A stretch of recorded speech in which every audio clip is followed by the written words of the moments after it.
Hi friends, welcome back to मेरे चैनल। कैसे हैं आप लोग? उम्मीद है आप लोग अच्छे होंगे। तो फ्रेंड्स, आज हम लोग जानने वाले हैं mirror formula by convex lens, convex mirror. ठीक है, कॉन्वेक्स मिरर से यानी उत्तल दर्पण से आज हम लोग दर्पण सूत्र प्रूव करने वाले हैं। कल हम लोग वीडियो प्रोवाइड कर दिया था अवतल दर्पण से, आज है उत्तल दर्पण से। ध्यान से देखिएगा, एग्जाम में कहीं ना कहीं आपको कंडीशन दे देता है कि अवतल दर्पण से प्रूफ करें, उत्तल दर्पण से प्रूफ करें, तो वहां पे कंफ्यूजन ना हो, इसलिए ये दोनों वीडियो आपके लिए काफी इंपॉर्टेंट है। आप जाकर के पिछली वाली वीडियो देख लीजिएगा, है ना। चलिए ध्यान दीजिएगा, यहाँ पे हमने कुछ कुछ चीजें लिख ली हुई है। पहले आपको समझा दें हम, यह हमारा जो है यह उत्तल दर्पण है। ठीक है, अंदर से कलाई होना चाहिए, नहीं तो ये दर्पण नहीं हो जाएगा। चलिए, तो कलाई कर दिया हमने, यह हो गया हमारा उत्तल दर्पण एमएन। माना एमएन एक उत्तल दर्पण है, ठीक है। और ए बी क्या है? वस्तु जिसका इमेज कहां बना है, ए डैश बी डैश फोकस केंद्र। आप समझते हैं इधर वाला इस चिन्ह परिपाटी के अनुसार दाहिने वाला प्लस होता है और बाएं वाला नेगेटिव माइनस होता है। ठीक है, उसके बाद ध्यान देंगे, तीन किरणों की मदद से इसे प्रूफ करना है। पहली किरण गई, टकरा के वापस चल गई, लेकिन काल्पनिक रूप से हमने मिलाया है। दूसरी किरण केंद्र से जाएगी और तीसरी किरण पोल से जाएगी। तो पोल से जाने पर इधर रिटर्न हो गया, आई है, हमने काल्पनिक रूप से इसे मिलाया है। चलिए, अब हम लोग जानेंगे इसका प्रूफ क्या है, कैसे है। चलिए, वस्तु ए बी जिसका प्रतिबिंब ए डैश बी डैश यहाँ पे बना हुआ है। फ्रॉम फिगर हमको बस कॉन्ग्रुएंट करना है, किसी दो त्रिभुज को लीजिए, कॉन्ग्रुएंट कर लीजिए, पार्ट बराबर कीजिए, फॉर्मूला प्रूफ। ठीक है, चलिए तो हम लेंगे पहले ए बी पी, इन triangle A B P and triangle A dash B dash P, A dash B dash P, A B P A dash B dash P. समझ रहे होंगे आप, यहाँ पे एंगल एंगल दोनों 90 बराबर हो गया, और यह जो एंगल दिख रहा है आपको ये इक्वल।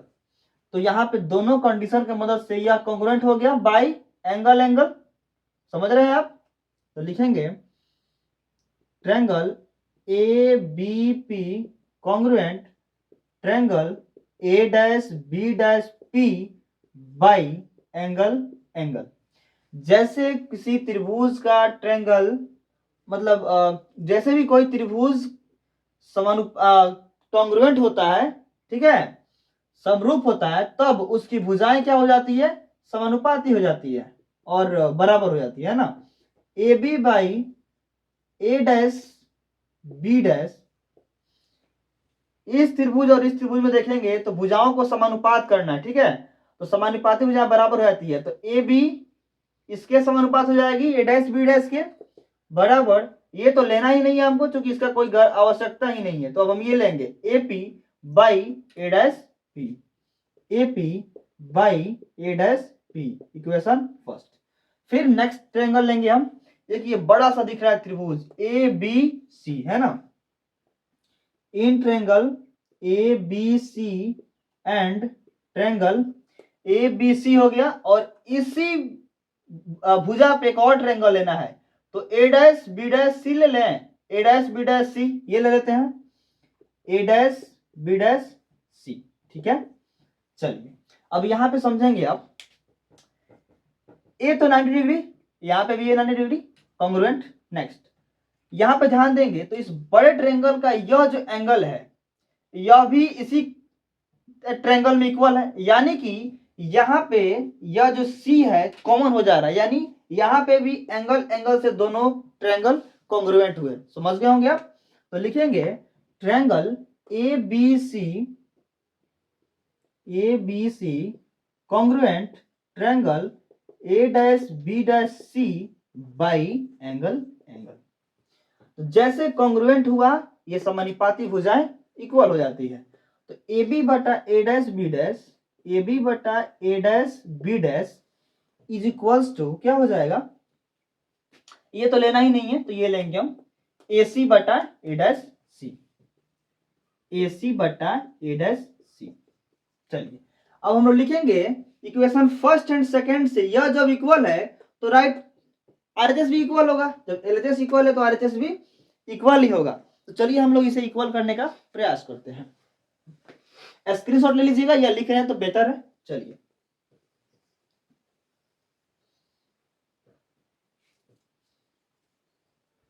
यहाँ पे ध्यान देंगे हम, तो AP by A dash P है क्या, AP by A dash P is equal to AC by A dash C।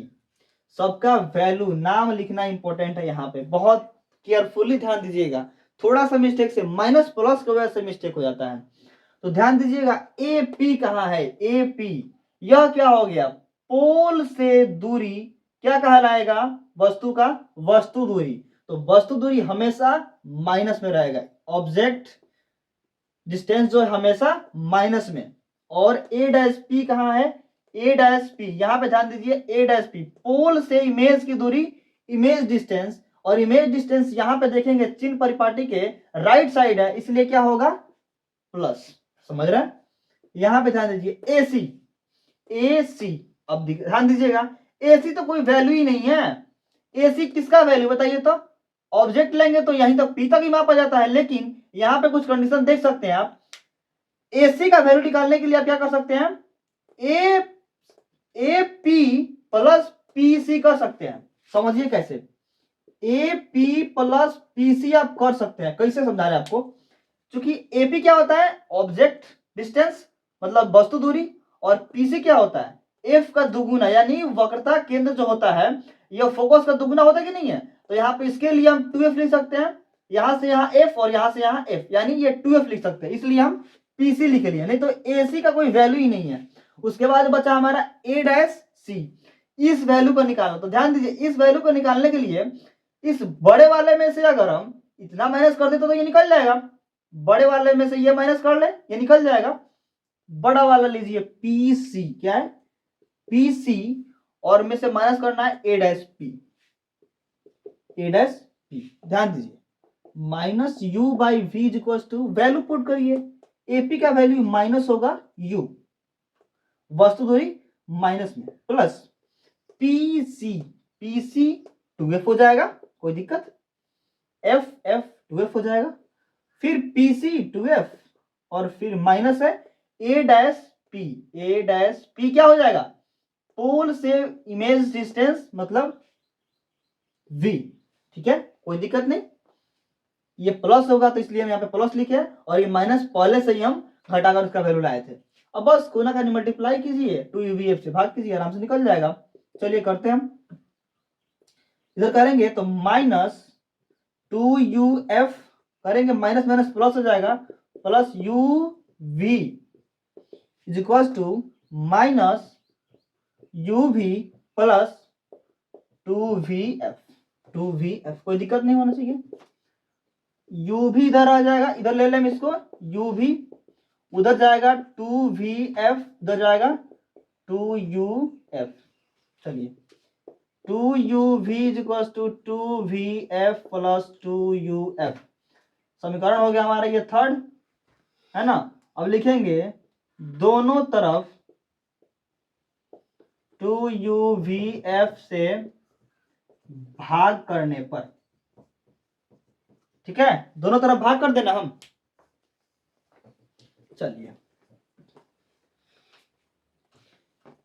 तो क्या है 2UV by 2UVF is equal to 2VF 2UVF plus 2UF 2UVF, 2UV से 2UV कैंसिल, 2VF से 2VF cancel, 2UF से 2UF cancel, हमारा बच गया 1 ऊपर और नीचे F is equal to 1 by U plus 1 by V, यह हमारा हो गया प्रूफ बाई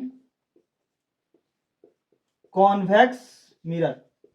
उम्मीद है कि आपको यह वीडियो काफी हेल्पफुल रहा होगा, अगर थोड़ा सा भी हेल्पफुल लगा हो तो एक शेयर कर दीजिएगा, और लाइक तो करना भूलिएगा ही नहीं, और सब्सक्राइब कर लीजिए, क्योंकि आपके लिए काफी बेहतर वीडियो अपलोड किए जाने वाले हैं।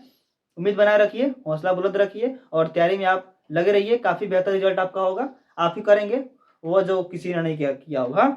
चलिए।